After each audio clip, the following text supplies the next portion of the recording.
आप सभी का खैर मकदम है आपके अपने ऑफिशियल यूट्यूब चैनल जॉक एंड दस्तर अकेडमी में एक बार फिर से। और आज आप लोगों के लिए एक अहम वीडियो लेकर मैं हाजिर हुआ हूँ। जैसा कि आप लोगों को मालूम है कि अभी हाल फिलहाल में ही UPHESC यानी कि Uttar Pradesh higher education service commission ने आप लोगों का असिस्टेंट प्रोफेसर के एग्ज़ाम लिए हैं। और उसमें हम लोग बात करेंगे आज उर्दू के हवाले से कि इसमें कितनी सीटें हैं और कौन कौन से स्कूल में कितनी सीटें हैं, महिला वर्ग में कितनी हैं और पुरुष वर्ग में कितनी हैं।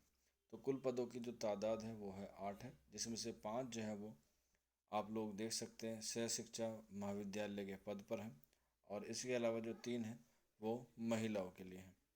इसके अलावा यहाँ पर आप लोग देख सकते हैं किसी भी तरह का कोई कैटेगरी वाइज या रिजर्वेशन वाइज जो है वो सीट नहीं है, यानी कि जो आपकी मेरिट बनेगी वो सिर्फ और सिर्फ इन 8 सीटों पर बनेगी। अब रही बात मेरिट की कि मेरिट कितनी बनेगी।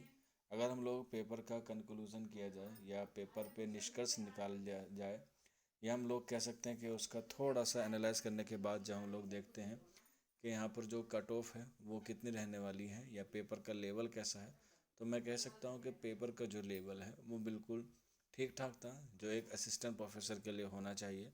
हालांकि जो GS वाला पोर्शन है वो थोड़ा मुश्किल था और उसमें जो सवाल हैं वो थोड़े से आउट ऑफ सिलेबस भी थे, या कह सकते हैं लेवल से थोड़े से हाई थे।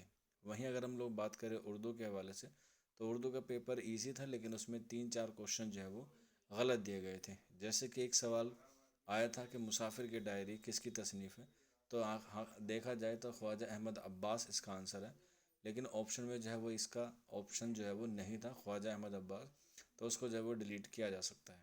इसके अलावा एक और था कि उर्दू की नसरी तसनीफ़ कौन सी है, तो उसमें जो है वो 3-4 ऑप्शंस थे और उसमें ये सवाल होना चाहिए था कि इसमें से नसरी तसनीफ़ कौन सी नहीं है, तो इस क्वेश्चन को भी जो है वो रद्द किया जा सकता है।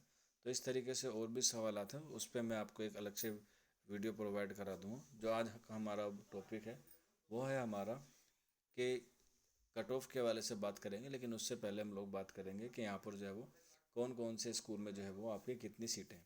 तो ये टोटल मैंने आपको बता दी कि टोटल 8 है। अब हम लोग देखते हैं किस में जो है वो कितनी सीटें हैं, किस स्कूल में या किस डिस्ट्रिक्ट में या किस ज़िले में जो है वो आपकी सीटें हैं। चलिए फिर आगे बढ़ते हैं। तो हमारे पास जो सबसे पहले निकल कर आता है वो आता है अम्बेडकर नगर। अम्बेडकर नगर में जो है वो एक जो है वो आपकी खाली है, और ये जो है वो बाबा बरुआ दास PG कॉलेज है, उसमें जो है वो आपकी एक सीट खाली है। और इसके अलावा यहाँ पर जो है वो उर्दू विषय की हम लोग बात कर रहे हैं, तो एक सीट हो गई आपकी अम्बेडकर नगर में।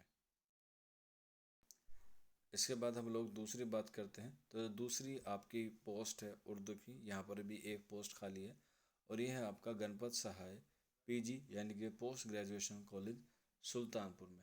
तो ये जो है वो आपकी 2 पोस्ट होगी। अगर आप लोग जब चॉइस के लिए जाएंगे तो आप लोग याद होना चाहिए कि किस कॉलेज में जो है वो कितनी पोस्टें हैं और किस कॉलेज में आपको पोस्ट जो है वो देखने को मिलने वाली है उर्दू की।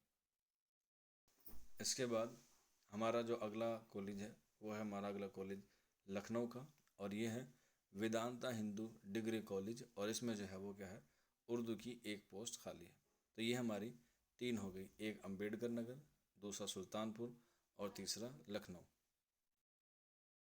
इसके बाद नेक्स्ट आता है हमारा कॉलेज जो आज़मगढ़ का है, श्री गांधी PG कॉलेज मालटारी। आज़मगढ़ में जो है वो उर्दू की जो है वो एक सीट जो है वो खाली है।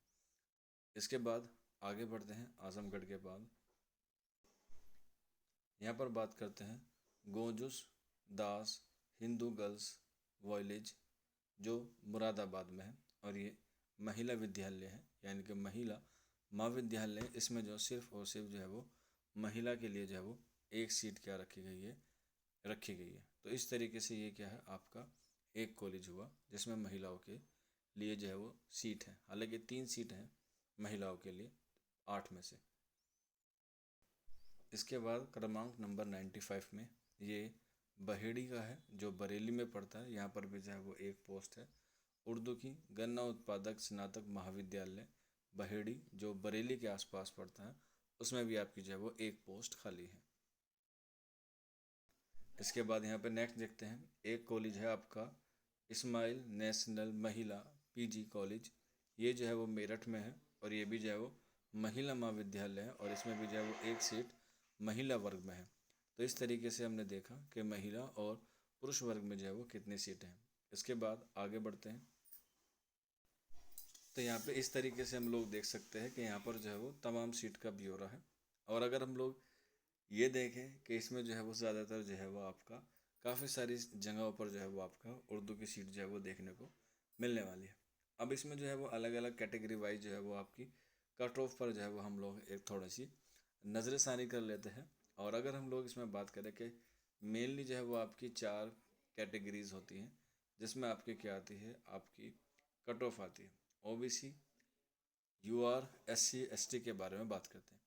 अगर हम लोग मेनली बात करें कि यूआर में जो कट ऑफ जा सकती है, हालांकि इसका पैटर्न आपको पता है, आपने देखा भी होगा कि इसमें 200 क्वेश्चन आए थे, जिसमें से 200 नंबर का पेपर हुआ था जिसमें 100 क्वेश्चन आए थे।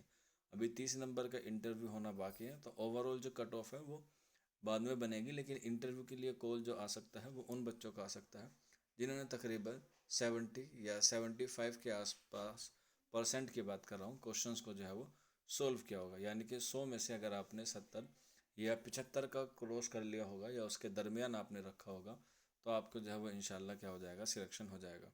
अब अगर हम लोग बात करें इसमें जो सबसे पहले यूआर कैटेगरी में, कि यूआर की जो कैटेगरी जा सकती है इंटरव्यू कॉल के लिए, वो हम लोग मान चल सकते हैं आप लोगों की 145 से लेके 150 के आसपास अगर आपके नंबर आ रहे हैं, तो आपको जो है वो इंशाल्लाह जो है वो सिलेक्शन हो जाएगा।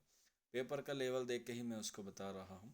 इसके बाद अगर हम लोग बात करें ओबीसी की, तो ओबीसी की अगर हम लोग कट ऑफ की बात कर सकते हैं, तो इसकी कट ऑफ जा सकती है 135 से लेके 140 के आसपास जो है वो आपकी कट ऑफ रह सकती है।